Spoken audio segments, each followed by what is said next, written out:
The Big Short est un film auquel j'aurais envie de mettre une très bonne note et auquel j'aurais aussi envie de mettre une note assez moyenne. Et c'est très dérangeant franchement parce que j'ai vraiment envie de donner une note finale à ce film et le problème est que je ne peux pas vraiment parce que eh bien il y a deux extrêmes qui sont liés à ce film et qui me choquent un tout petit peu. Avant ça, il faut savoir que The Big Short, le casse du siècle, n'est pas un film de gangster. Franchement, en allant le voir, je m'attendais vraiment à voir une espèce de Reservoir Dogs bizarre, mais en fait, il n'en est rien.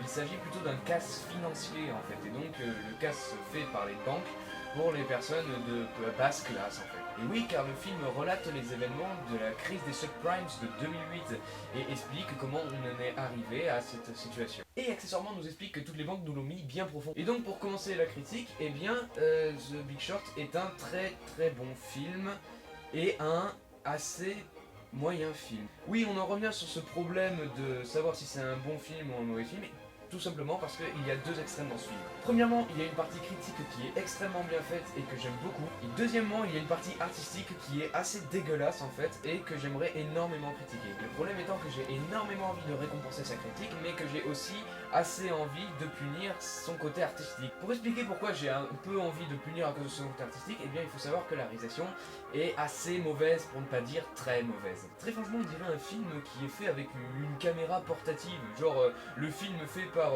l'amateur du dimanche, genre moi. Et c'est un film de cinéma, on s'attend pas vraiment à avoir ce genre de format.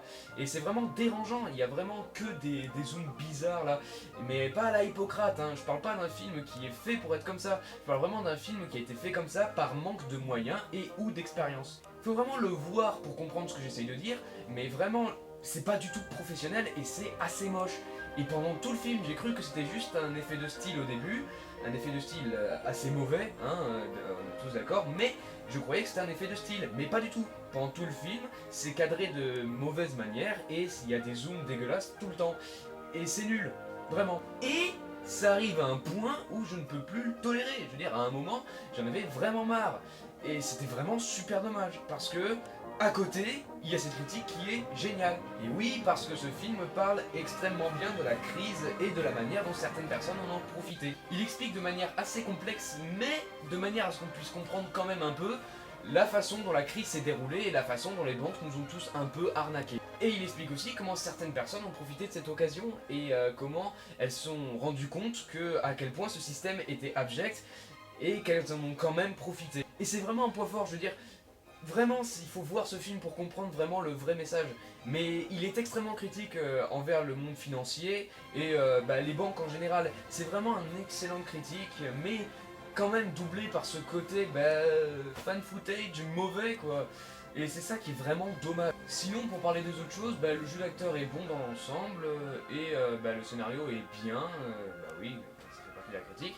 Et le reste est sympa, mais vraiment voilà, il y a deux extrêmes quoi, il y a une extrêmement bonne critique et une assez mauvaise réalisation. Le gros point positif de ce film pour moi, c'est quand ils font interagir des personnes célèbres. Alors pour en citer quelques-unes, il y avait un cuisinier, je sais plus comment il s'appelait, une star de la pop, et puis enfin voilà, il y avait des célébrités, donc des gens qui n'ont rien à voir avec le monde de la finance et qui expliquaient aux gens les passages difficiles. Alors j'ai trouvé ça super marrant parce que c'est des gens qui comprennent rien non plus, mais qui utilisent des jargons de leur métier pour essayer de nous le faire expliquer. Et c'est assez malin en fait, parce que déjà ça nous donne des gens qu'on aime, à qui on veut s'identifier, à part Selena Gomez. Donc il nous permet de mieux apprécier ce qu'ils nous disent et en plus de mieux le comprendre parce qu'ils le disent dans des termes que eux-mêmes ils comprennent, sachant qu'ils ne comprennent eux-mêmes pas le message de base.